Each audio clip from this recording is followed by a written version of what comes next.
dalam rangka aksi nyata saya modul 1.4 kegiatan program guru penggerak. Ini sudah kayaknya tegak mulai dari pemaparan yang disampaikan oleh Bapak Rudi dan Bu Marina. Bagaimana kalau kita ice breaking dulu? Mencoba senyum, senyum selama 20 detik. Silakan memandang. Silakan memandang temannya. Jangan lihat kamera saya. Salam nasihat.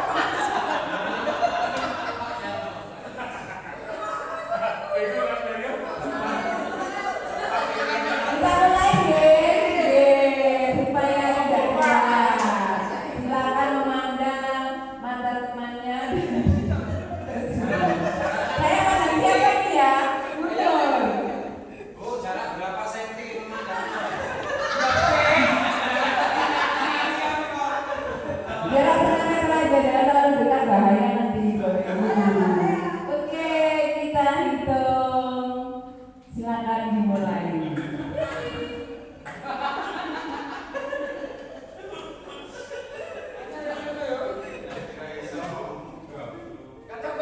Silakan dong. Baik.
Terima kasih. Dari tayangan video tadi, makna yang tersimpan dari yang tersirat dari video tadi, kira-kira apa ya Bapak Ibu? Mungkin ada Bapak Ibu yang menyampaikan terbanyak. Ibu ini tentang kepedulian. Kemudian yang mungkin ada pendapat yang lain, Bapak Lama? Dari rasa iba itu menimbulkan semangat kepada Bapak Ibu yang lainnya, hanya timbul rasa kerjasama sehingga bisa mendorong mobil. Ada yang mengemukakan pendapatnya lagi, Bapak Ibu? Bu Indah, monggo. Luar biasa dari yang disampaikan Bapak Ibu semua tadi sudah betul. Makna dari video yang tadi ditampilkan adalah ternyata untuk membuat suatu perubahan itu diawali dari hal yang kecil. Kemudian dari situ adanya kerjasama dan kolaborasi akan menimbulkan perubahan dan sesuatu yang sangat besar. Ini kaitannya dengan budaya positif yang ada di lingkungan sekolah, terutama di SMP Negeri 2 Semburo. Jadi dalam mewujudkan budaya positif yang ada di SMP Negeri 2 Semburo, tentunya harus ada kolaborasi dari semua pihak, dari murid, kemudian Bapak Ibu Dewan Guru, staf karyawan, komite, dan tentunya masyarakat. Jadi kita tidak meremehkan hal-hal yang kecil. Nah, ternyata sesuatu yang kecil akan menghasilkan perubahan yang lebih besar. Berikutnya, Next, ini tujuan pendidikan menurut Ki Hajar Dewantoro. Pendidikan adalah sejatinya adalah menuntun segala kodrat yang ada pada anak sehingga mencapai keselamatan dan kebahagiaan setinggi-tingginya. Pendidik tidak hanya mampu menuntun tumbuhnya kekuatan kodrat pada anak, tapi juga memperbaiki lampunya. Di sini intinya adalah pendidikan adalah menuntun, bukan menuntut anak. Kita sebagai guru itu diibaratkan sebagai seorang petani, sedangkan anak-anak kita diibaratkan sebagai benih. Tugas kita sebagai guru adalah bagaimanakah caranya supaya benih itu tumbuh menjadi baik, tumbuh menjadi berkualitas. Kita sebagai seorang guru tidak bisa merubah dasar. Tentunya kita sudah mengetahui tentang apa sih yang dinamakan dengan budaya positif. Ini sudah didengungkan, apalagi kita yang sudah mengerjakan PMN ya. Budaya positif adalah nilai dan kebiasaan di sekolah yang berpihak kepada murid agar mereka dapat berkembang menjadi pribadi yang kritis, penuh hormat dan tanggung jawab. Kebiasaan yang berpihak kepada murid. Contohnya adalah, mungkin Bapak Ibu guru bisa menyebutkan contohnya. Kebiasaan yang berpihak kepada murid yang paling mudah 5 SD, senyum, salam, sapa. Ya, kemudian kebiasaan baik lainnya adalah saling menghargai antar warga sekolah. Berikutnya yaitu ini yang akan kita bahas tentang apa sih yang ada di dalam budaya positif. Yang pertama adalah perubahan paradigma belajar, yang kedua disiplin positif, kemudian kebutuhan belajar, kebutuhan dasar manusia, kemudian motivasi perilaku manusia, restitusi kontrol, keyakinan kelas, dan segitiga restitusi. Kita bahas yang pertama dulu ya Bapak Ibu. Masih semangat Bapak Ibu?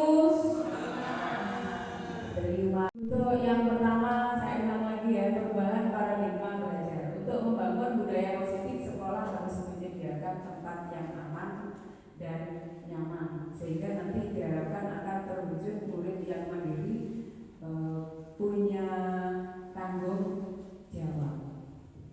Nah, sekarang mari kita lakukan percobaan berikut ini.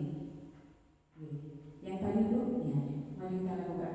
Ini bisa dilakukan secara berpasangan ya Bapak Ibu. Cobalah buka. Anda adalah A, tugas Anda adalah mengepalkan tangan, kemudian bayangkan Anda memiliki sesuatu yang sangat penting di tangan itu. Kemudian yang B adalah rekan Anda mencoba membuka kepalan tangan Anda dengan berbagai cara. Bisa dengan besukan, menghardik, mengintimidasi, atau yang lain. Monggo dilakukan. Ada yang berperan sebagai A dan berperan sebagai B.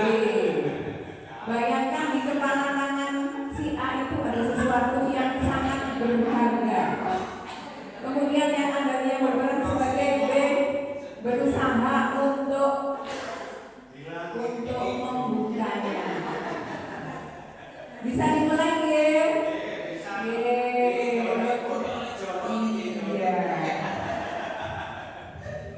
Sudah Bapak Ibu? Iya.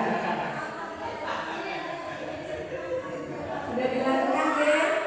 Iya, terima kasih. Nah, sekarang pertanyaannya. Tadi kan sudah dilakukan. Saya bertanya kepada Bu Wiwi. Nah, Bu Wiwi pasangannya adalah dengan Bu Ana. Tadi yang mengepalkan tangan Bu Wiwi. Nah, Bu Wiwi, apakah kepalan tangannya Bu Wiwi berhasil dibuka oleh Bu Ana?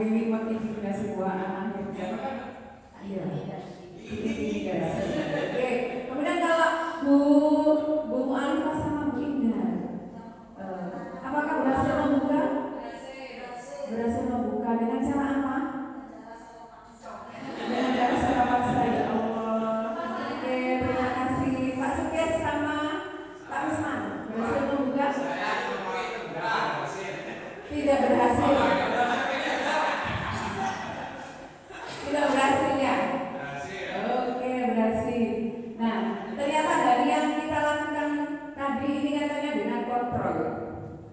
Kontrol. Ya. Ternyata yang bisa mengontrol kita itu, kalau saya yang kemarin praktek itu saya tidak mau buka. Masih dipaksa dikit-dikit saya tidak mau buka.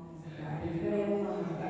Ternyata yang bisa mengontrol tangan kita terbuka atau tidak itu adalah diri kita sendiri. Pada dasarnya adalah diri kita sendiri. Ada faktor lain yang bisa mempengaruhi sehingga kita bisa membuka kemalan tangan. Nah, kaitannya dengan perubahan paradigma ini ada teori ilusi kontrol. Yang pertama ternyata ada teori ilusi guru mengontrol murid. Kemudian yang kedua ilusi bahwa penguatan positif itu efektif dan bermanfaat. Dan yang ketiga ilusi bahwa orang dewasa itu memiliki hak untuk memaksa. Dan yang keempat ilusi bahwa kritik akan membuat orang merasa bersalah dan menguatkan karakter. Ya, jadi intinya kontrol itu ada pada diri kita sendiri. Lanjut. Yang kedua adalah disiplin positif.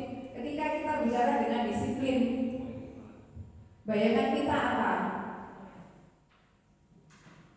Bayangan kita adalah patuh, takut, kemudian disertai ketidaknyamanan. Disiplin itu berasal dari kata bahasa Latin yaitu disciplina yang berarti adalah belajar. Pada dasarnya disiplin adalah menggali potensi menuju sebuah perubahan dan apa yang kita hargai. Tetapi pada kenyataannya di budaya kita disiplin adalah sesuatu untuk melakukan kepatuhan. Misalnya saya datang jam 7. Saya disiplin, saya patuh terhadap peraturan.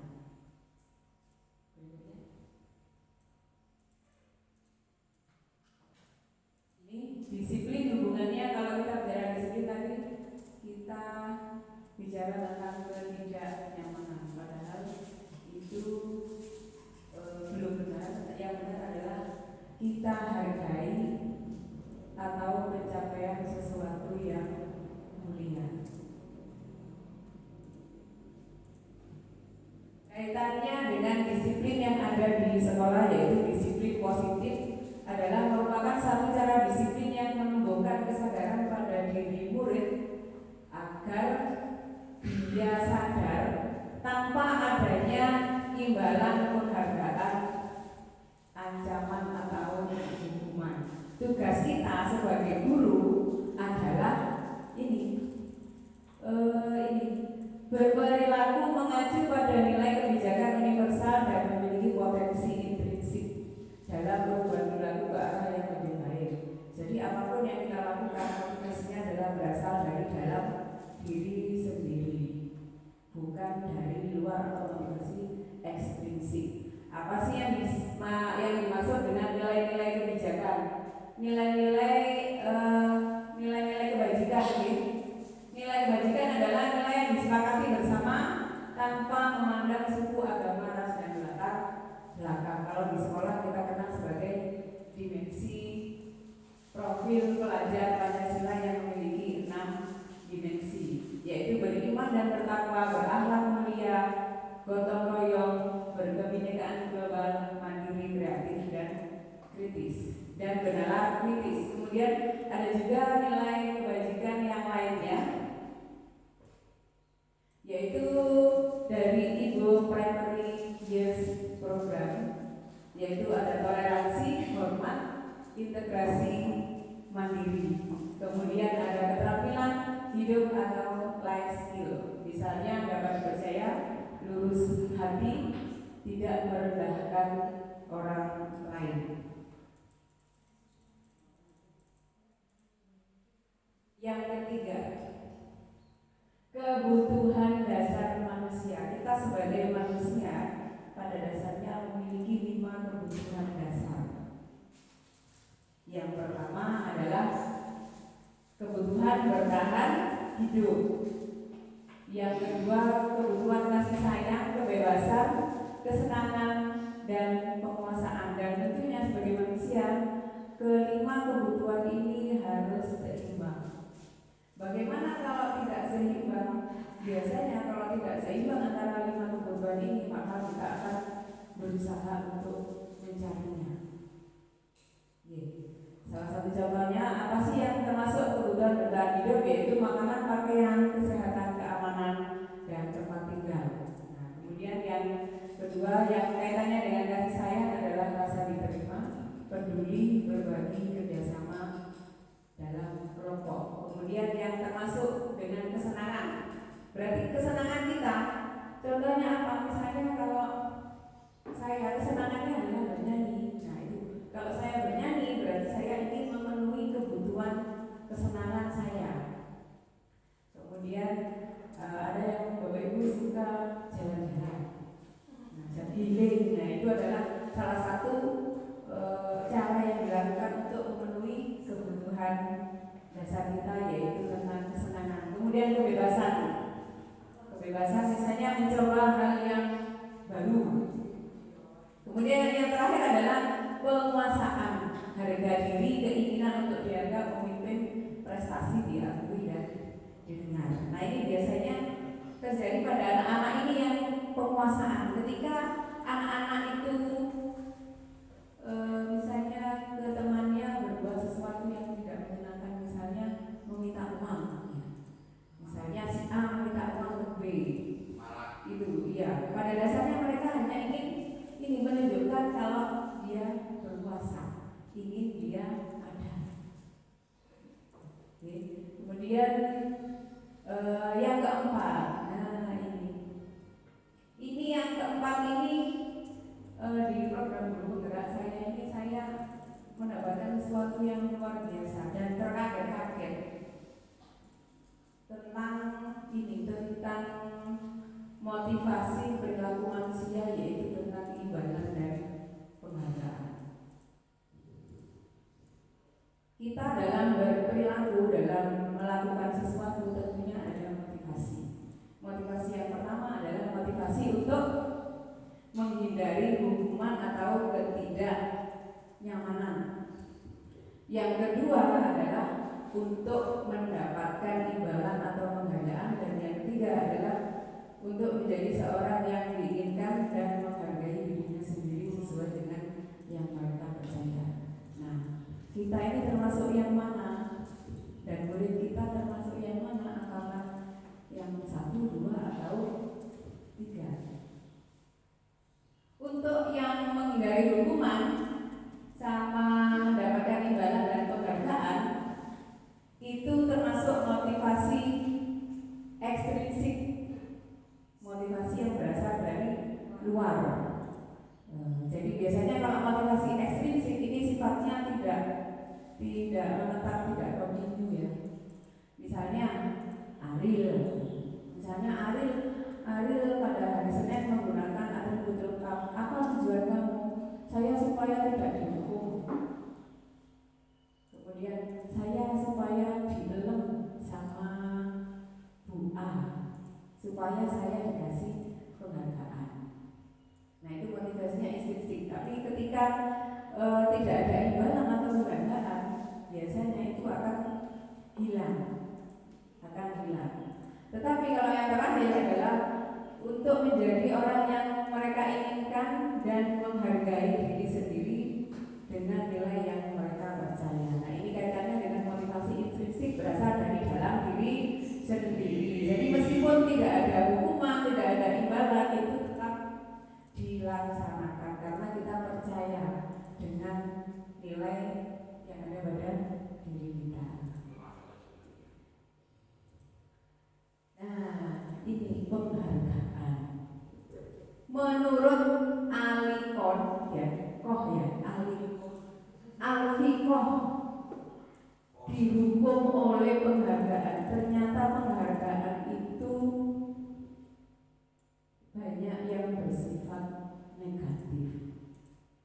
Yang pertama, berpengaruh dalam jangka panjang dan jangka pendek. Yang kedua, penghargaan itu bersifat menghukum. Kemudian yang ketiga, penghargaan mengurangi ketepatan, penghargaan tidak efektif, penghargaan merusak hubungan. Kemudian penghargaan menurunkan kualitas, mematikan kreativitas dan mengurangi motivasi. Ini ada cerita Bapak Ibu, saya di kelas 7A itu ya. Itu ada beberapa siswa yang sering saya kasih penghargaan. Penghargaannya bisa berupa kata-kata ataupun hadiah. Ternyata apa yang saya lakukan itu memiliki dampak yang negatif. Salah satunya adalah merusak hubungan. Ketika saya sering memberikan penghargaan kepada si B, muncul kecemburuan terhadap siswa yang lainnya. Bu Ulfa ini sering memberi penghargaan kepada si A. Saya tidak diberi penghargaan, berarti Bu Ulfa dikasih. Itu salah satu contohnya adalah penghargaan yang merusak hubungan. Dan ini sudah saya alami. Kemudian bagaimanakah dengan siswa kita, murid-murid kita yang mempunyai prestasi, apakah tidak butuh penghargaan? Tetap butuh penghargaan. Ya, lanjut Bu. Nah, ini ada bentuk program kebijakan yang namanya apresiasi. Jadi apresiasi ini kita berikan kepada semua murid kita, baik yang berprestasi maupun murid yang tidak berprestasi. Jadi dari kegiatan apresiasi ini atau pengakuan ini akan meminimalkan yang namanya dampak negatif dari penghargaan.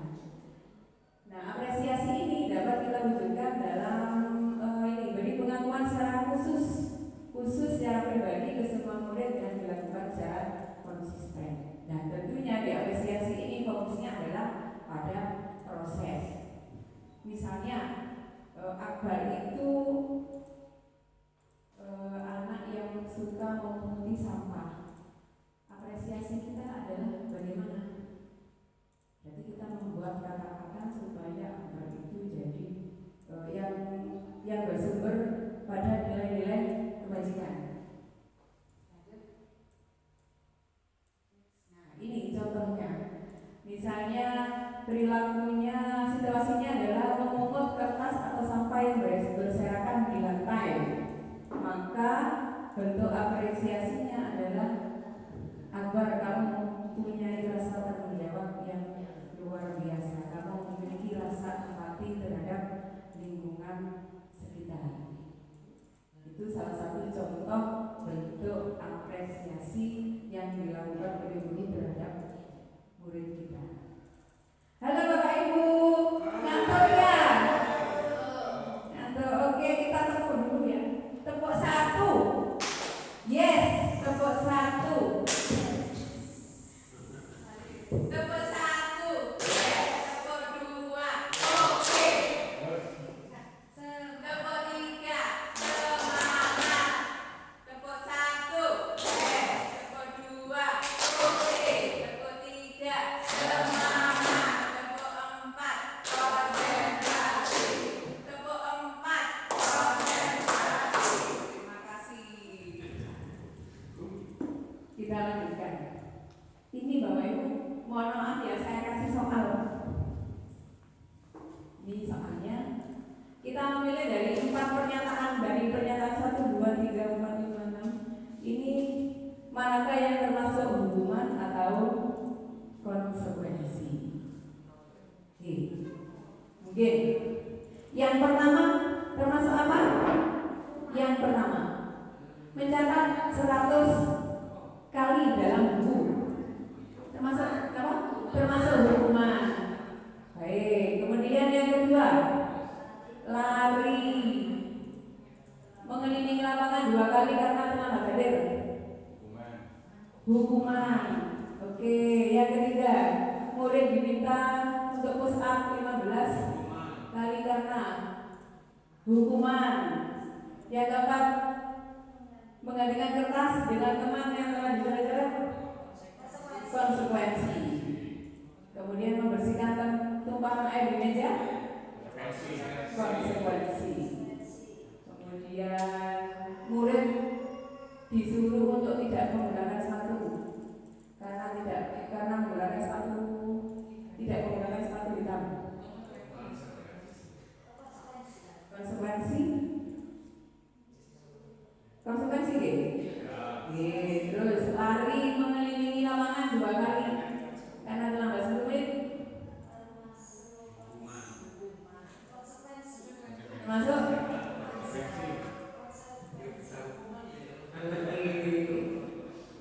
Kunci jawabannya mundur, mau dibuka di slide berikutnya.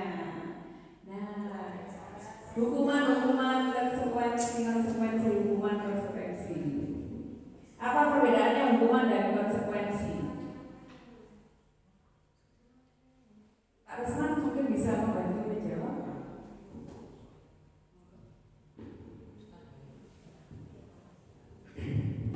Kalau hukuman itu juga ada aturan yang mengaturnya.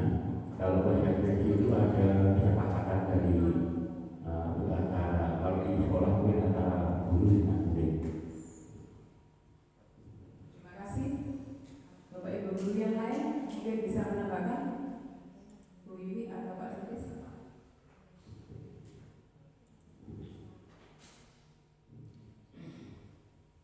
Terima kasih. Kalau menurut pendapat saya, hukuman itu adalah dampak dari seseorang yang sudah melakukan atau melanggar aturan yang sudah disepakati.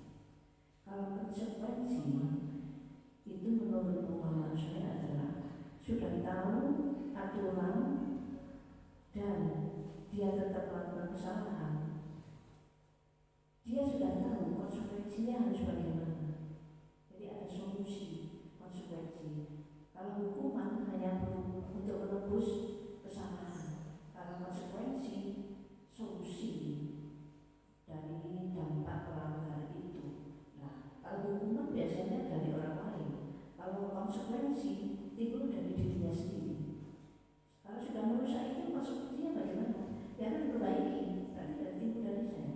Kelas kotor, sampah tidak dibersihkan, konsekuensinya harus dibersihkan. Tapi kalau hukuman itu berasal dari orang lain. Loh, ini tuh sampahnya kok dibuang, saya tanya, ayo bersihkan. Itu hukuman menurut saya. Terima kasih atas pendapat yang disampaikan oleh Bapak Ibu. Itu kaitannya dengan definisi. Nah, ini ada perbedaan antara hukuman dan konsekuensi.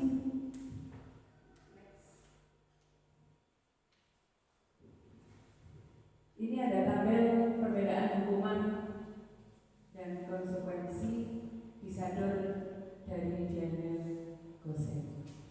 Hukuman sesuatu yang menyakitkan. Nah, kalau ini lebih ke pribadi anaknya. Kemudian kalau konsekuensi sesuatu yang harus terjadi, jadi sudah betul. Kemudian hukuman bisa bersifat fisik atau verbal. Kemudian hukuman itu paksaan.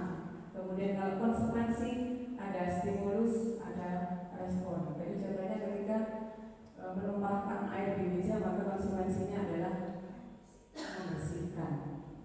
Kemudian hukuman, anak belajar untuk menyembunyikan kesalahan, sedangkan konsekuensi adalah anak belajar untuk mematuhi peraturan.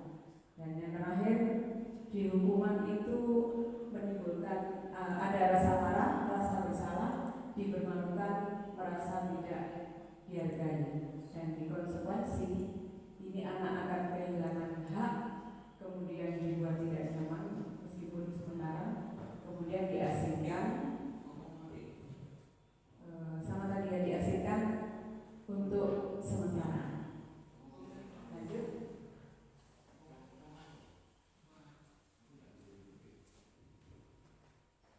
Yang kelima adalah restitusi.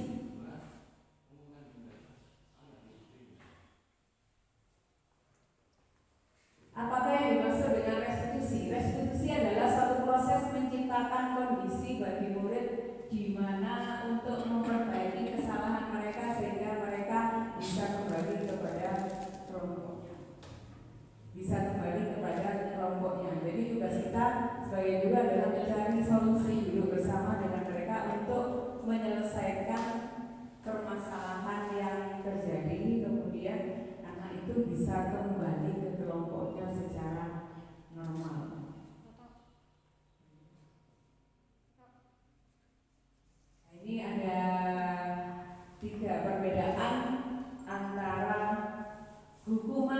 konsekuensi dan restitusi. Jadi ya, hukuman tidak terencana secara tiba-tiba. Murid tidak tahu apa yang akan tidak terjadi, kemudian bersifat satu arah dan bisa bersifat fisik atau psikologis, kemudian konsekuensi terencana dan disepakati. Kemudian murid tidak nyaman, guru sebagai monitor perilaku murid. Sedangkan restitusi adalah proses menciptakan kondisi bagi murid untuk memperbaiki kesalahan. Di situ ada proses kolaboratif yang mengajarkan murid untuk mencari solusi sendiri. Mari kita simak video berikut ini. Setelah menyimak video berikut ini, kita itu masuk yang mana? Apakah 1, 2, 3, atau 4?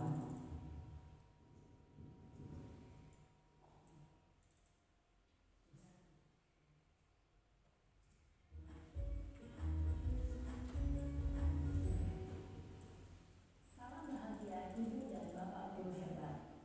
Dalam penerapan disiplin positif restitusi, salah satu program yang digunakan adalah 5 posisi kontrol. 5 posisi kontrol dalam restitusi adalah proses perjalanan seorang pendidik agar dapat mengenali guru. Pada video kali ini, kita akan membahas tentang 5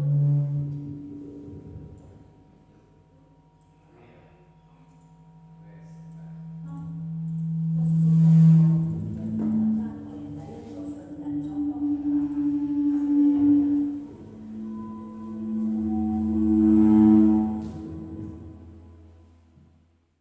Lima posisi kontrol itu adalah 1. Posisi penghukum. 2. Posisi pembuat merasa bersalah. 3. Posisi teman.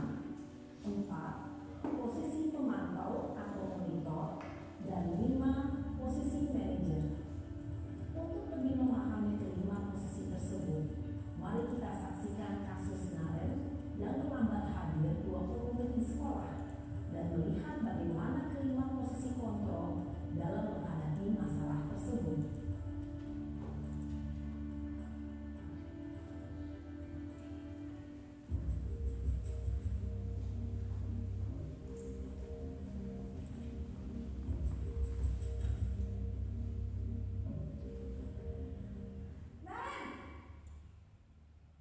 Sini kamu.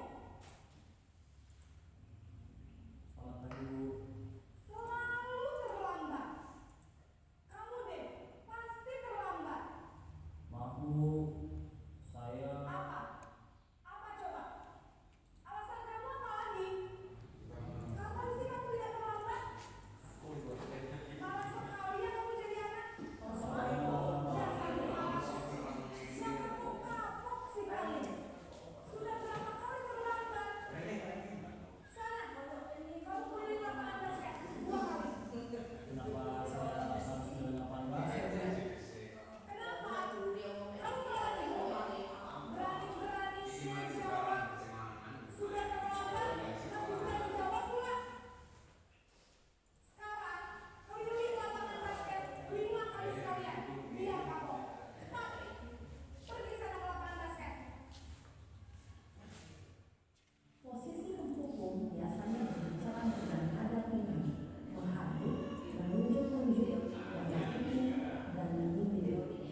merasa tidak berharga, dan tidak sanggup membahagiakan orang lain.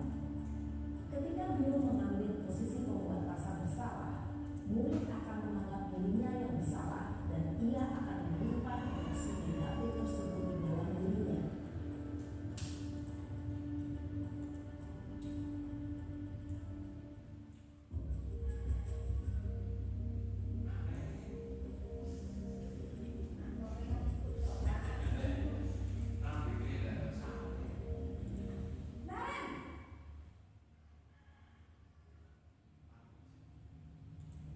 Selamat pagi Bu. Wah, sudah jam berapa ini nak? Terlambat lagi ya saya. Iya Bu, habis ibu saya lupa bangunkan saya Bu. Kamu malah menyalahkan ibu kamu. Kamu bukannya anak yang paling kencang. Kok terlambat sih? Iya Bu, saya memang lambat bangun tadi. Jadi biarpun saya lagi kencang, tetap gak kejar Bu. Ya sudah sana. Nanti lain kali larinya lebih kencang lagi ya. Biar gak terlambat lagi. Bikin seneng ibu demi ibu. Bisa kan?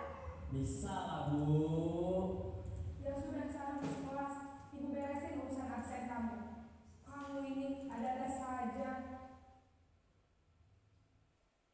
Dalam posisi teman, guru berbicara dengan nada suara ramah, akrab, cenderung bersenda gurau untuk menjaga suasana tetap santai. Murid akan merasa senang, aman, dan akrab dengan guru. Identitas yang tercipta adalah identitas sukses atau berhasil. Namun, perlu diingat, karena ini masih dorongan eksternal, maka ada faktor ketergantungan dari murid kepada orang tertentu.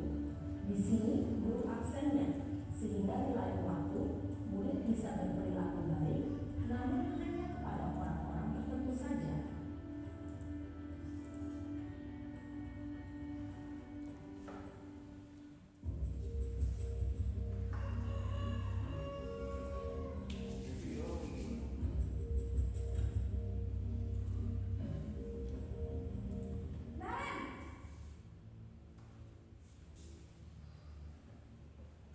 Selamat pagi Bu. Nah Ren, apa peraturan sekolah kita tentang jam berapa kita harus masuk sekolah nak? Kita harus di sekolah jam 7 Bu. Iya betul, sekarang sudah jam 7.20. Nah Ren sudah tahu konsekuensinya jika terlambat hadir. Paham Bu, saya harus tinggal kelas pas jam istirahat selama 20 menit. Iya benar, konsekuensinya demikian.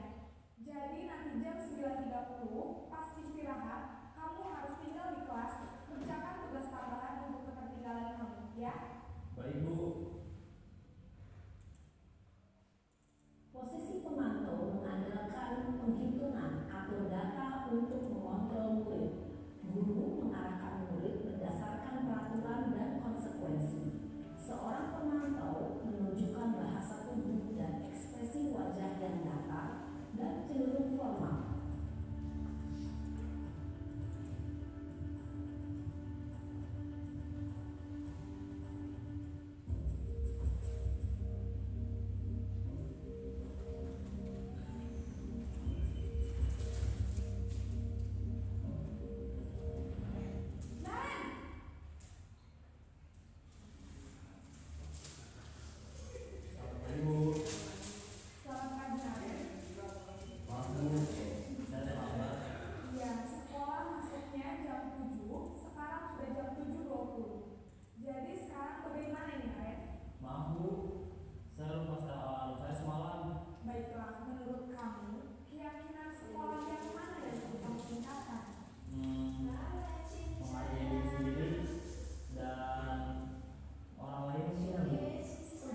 Baik, jadi Naren akan setel alarm untuk bangun besok pagi dan akan diingatkan oleh kakak dan ibu dan Naren ya.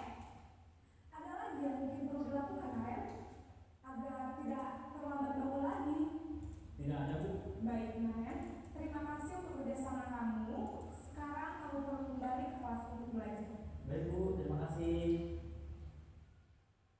Posisi manajer adalah posisi kontrol yang disarankan untuk membimbing murid memiliki sikap disiplin yang positif, yaitu murid yang mandiri, bertanggung jawab, dan dapat memecahkan masalah.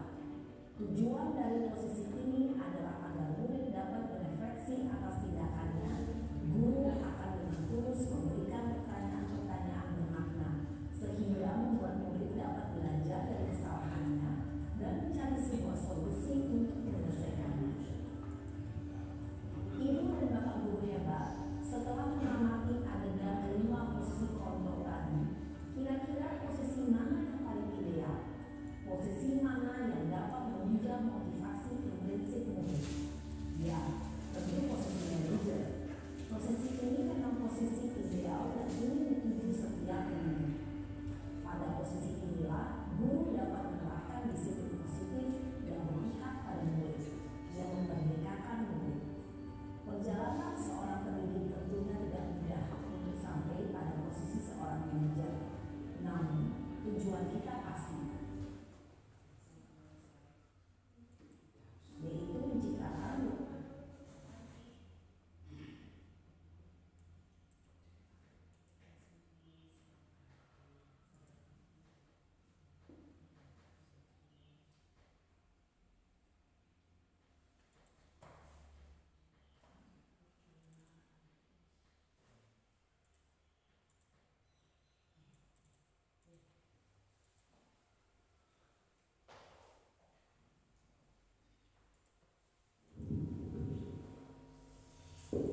Dari tayangan video tadi, ternyata kita sebagai guru punya 5 posisi kontrol.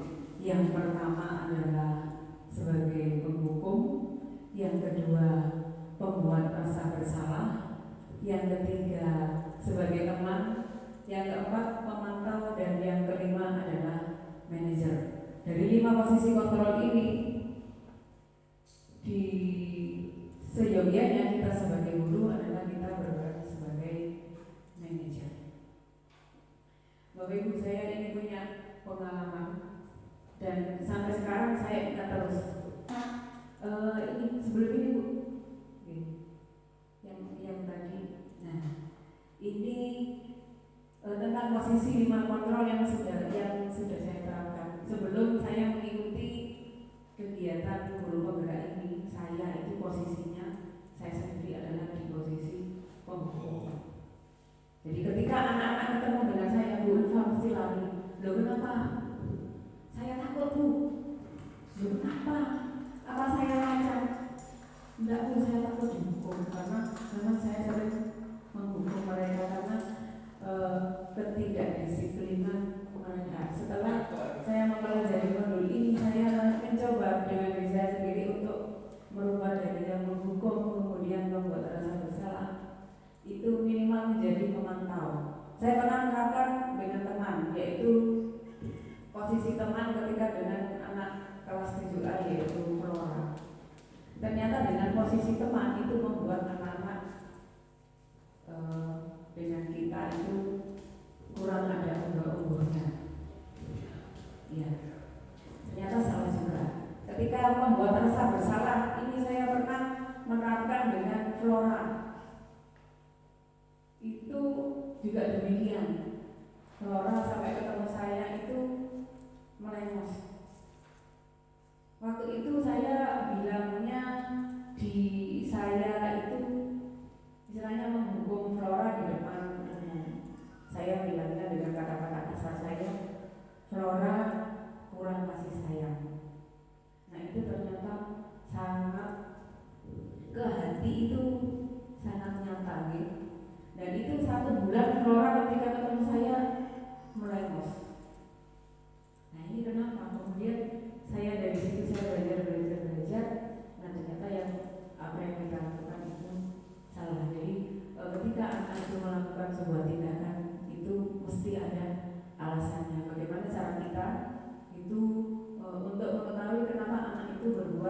demikian, tidak langsung menjustis. Seperti itu. Lanjut. Ini contoh-contoh yang kaitannya dengan penerapan posisi 5 kontrol guru. Misalnya ini ada kasus siswa tidak menggunakan atribut lengkap saat upacara. Berarti kalau dihukum adalah lari keliling lapangan. Kemudian memunguti sampah itu masuk dalam kategori penghukum. Karena tadi diizinkan adalah penghukum itu membuat rasa sakit baik fisik maupun psikologis, dan itu sangat berpengaruh terhadap anak. Kemudian yang kedua, membuat rasa bersalah. Nah, ini menyudutkan anak sehingga anak merasa salah. Kemudian yang ketiga adalah sebagai teman. Nah, ini kalau sebagai teman nanti mesti akan muncul unggah-ungguhnya terhadap guru itu kurang. Kemudian ini, ayo dong tolong patuhi aturan sekali, ini saja. Ini contoh dari percakapan guru yang kita anggap sebagai teman. Kemudian lanjut,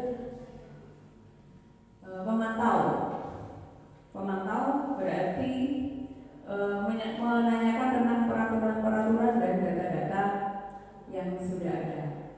Dan yang terakhir adalah sebagai manajer, contoh penerapannya adalah apakah kamu tahu kesalahanmu, kemudian kira-kira bagaimana kamu memperbaiki kesalahanmu. Nah, tentunya Bapak Ibu, dari kegiatan disiplin positif ini tidaklah mudah, tidak bisa langsung terjadi, tidak semudah membalikkan telapak tangan. Harus butuh proses yang sangat lama dan panjang, dan tentunya harus ada kolaborasi. Jadi tidak bisa dilakukan sendirian, misalnya saya saja tidak bisa. Seperti yang dikatakan Pak Rudi di depan tadi, harus adanya kolaborasi dan kerjasama. Nah, kemudian ini ada pertanyaan lagi.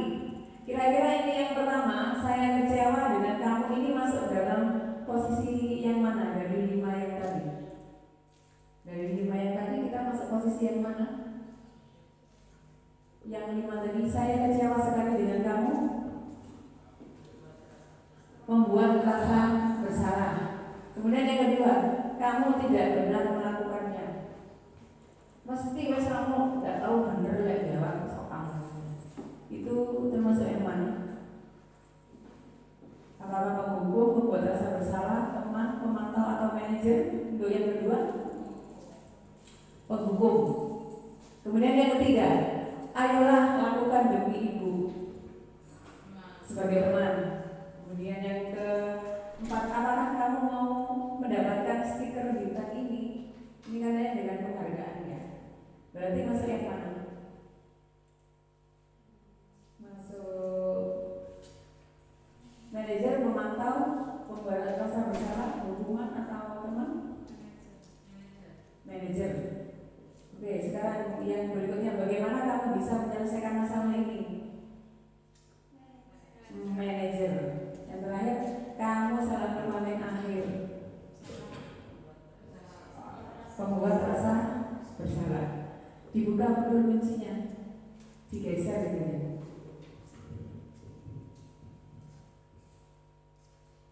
Yang ini digeser, bisa? Tidak bisa ya. Oke. Jadi yang pertama tadi sudah betul, ini sebagai teman ya. Kemudian yang kedua adalah sebagai penghukum, yang ketiga sebagai teman, yang keempat ini pemantau Bapak Ibu, sebagai pemantau. Kemudian yang kelima itu adalah sebagai manajer, dan yang terakhir adalah sebagai penghukum. Kita bisa merefleksikan sekarang kita di posisi yang mana? Yang idealnya di mana Bapak Ibu posisi kita sebagai guru? Sebagai manajer. Lanjut. Sekarang yang keenam. Yang keenam adalah keyakinan kelas. Bapak Ibu ada yang sebagai wali kelas, apakah sudah pernah membuat keyakinan kelas? Keyakinan kelas. Apa bedanya keyakinan dengan peraturan?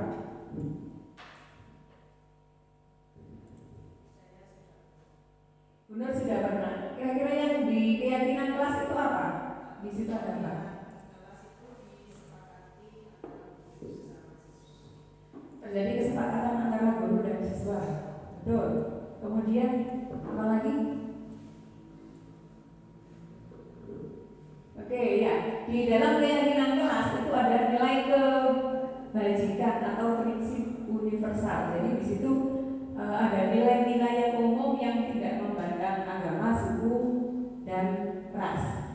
Nah, dengan adanya keyakinan tersebut akan menimbulkan motivasi dan semangat dari dalam diri sendiri sehingga yakin untuk melakukannya meski tidak sekedar mengikuti peraturan saja. Jadi kita yakin.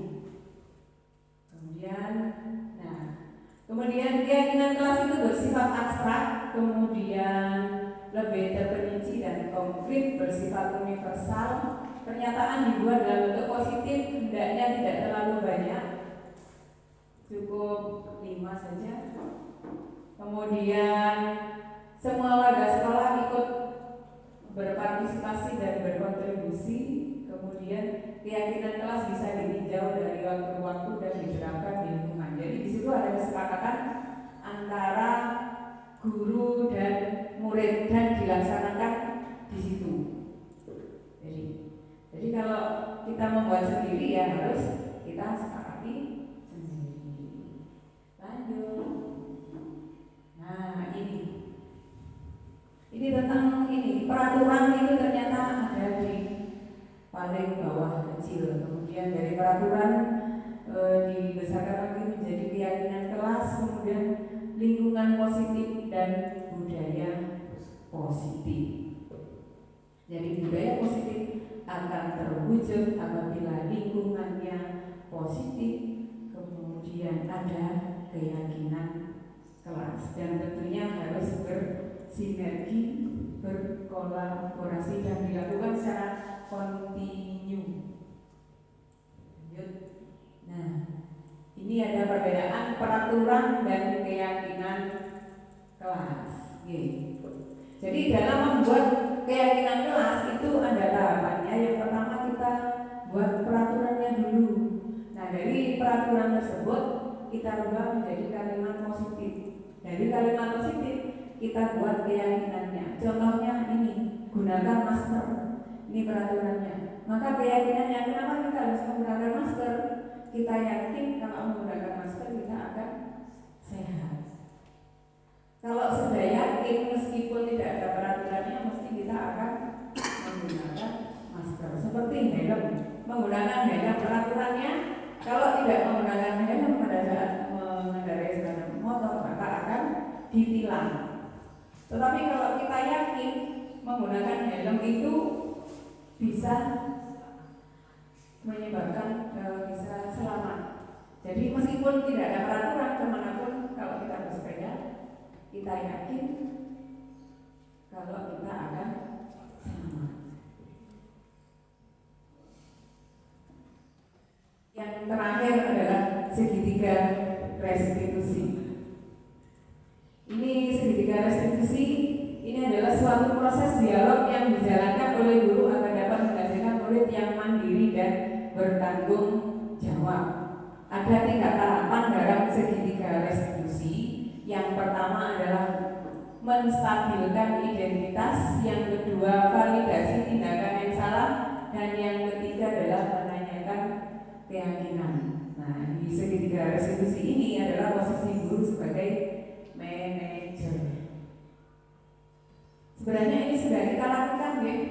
Hanya saja kita tidak sadar. Mungkin baru sekarang tahu kalau yang kita lakukan itu termasuk dalam segitiga restitusi. Lanjut. Apa sih yang dinamakan dengan menstabilkan identitas? Menstabilkan identitas adalah berdasarkan prinsip membuat kesalahan adalah bagian dari proses pembelajaran. Nah, ini ada contoh kalimat-kalimat yang menyatakan tentang menstabilkan identitas. Misalnya, kamu berhak merasa seperti itu. Kemudian, tidak ada manusia yang sempurna. Bapak Ibu guru tidak ingin tahu siapa yang salah, tapi ingin mencari tahu solusinya.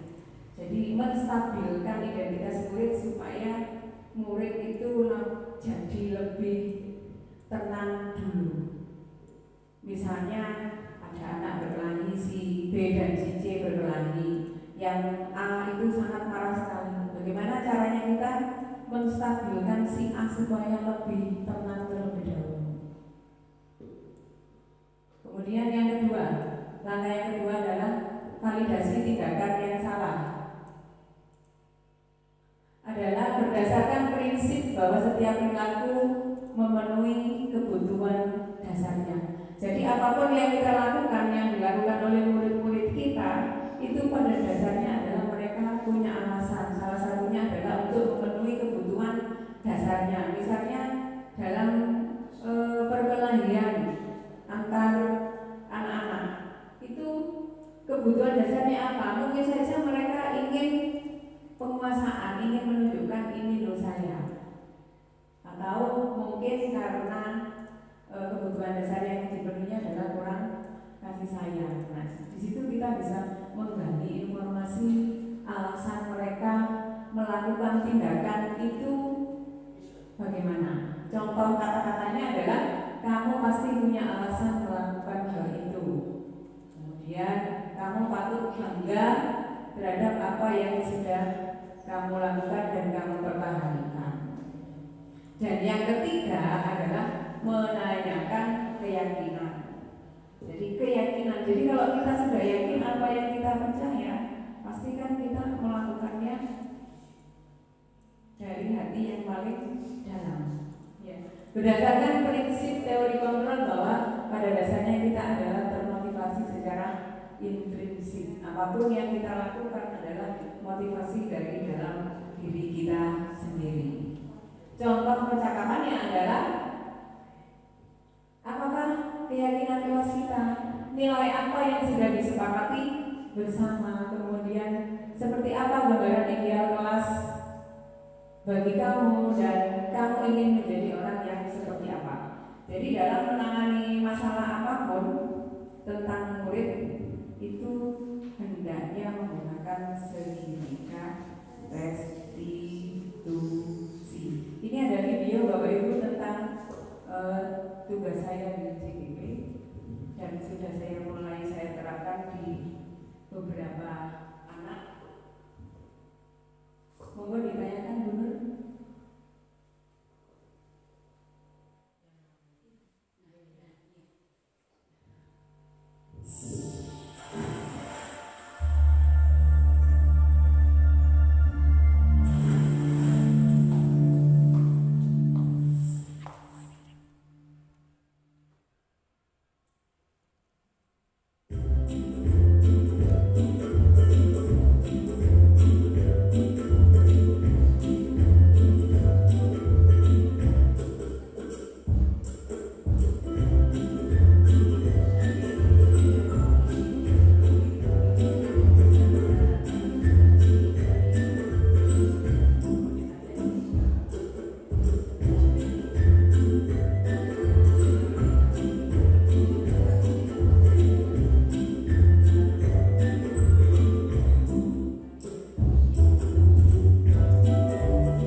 Tadi ada video tentang penerapan segitiga eksekusi pada Aisyah dan Akbar serta Ilham ya, Afif. Bapak Ibu, tentunya saya sendiri awalnya juga apakah seperti itu, apakah saya bisa seperti itu. Memang ini adalah hal yang baru bagi saya, juga hal yang baru. Saya juga belajar semuanya itu tidak mudah dan tidak langsung jadi seperti itu, tidak. Saya rasa apa yang dicontohkan di video tadi itu sudah kita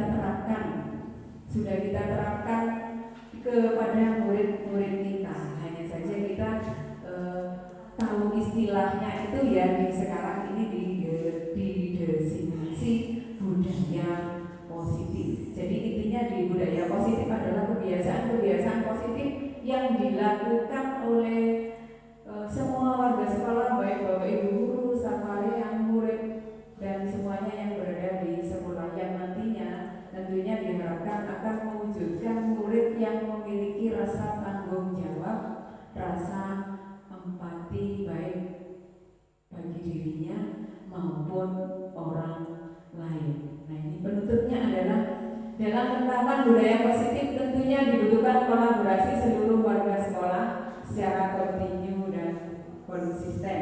Hendaknya kita sebagai guru mampu merefleksikan dirinya dalam posisi kontrol bagaimanakah perjalanan kita sebagai manajer atau sebagai among yang menuntun murid menjadi insan yang mandiri, merdeka, dan bertanggung jawab, dan tentunya pada akhirnya adalah mewujudkan murid yang memiliki profil pelajar Pancasila. Semangat ya Bapak Ibu. Ya, kita harus semangat apapun yang terjadi. Kita sudah masuk di dunia kependidikan, berarti kita harus fokus dan sepenuh hati. Demikian diseminasi dari saya tentang budaya positif. Untuk lebih jelasnya nanti kita bisa berdiskusi lagi, berkomunikasi. Yang mau pinjam bukunya saya punya, tebal sekali, dan itu isinya sangat luar biasa. Ini hanya sedikit saja yang saya sampaikan. Untuk lebih jelasnya nanti kita berdiskusi lebih lanjut. Terima kasih Bapak Ibu guru telah menyempatkan waktunya untuk hadir dalam kegiatan aksi nyata diseminasi budaya positif. Semoga apa yang kita lakukan hari ini mendapatkan manfaat untuk kita semuanya. Kita akhiri kegiatan hari ini dengan bacaan Alhamdulillah. Terima kasih. Saya akhiri. Wassalamualaikum warahmatullahi wabarakatuh.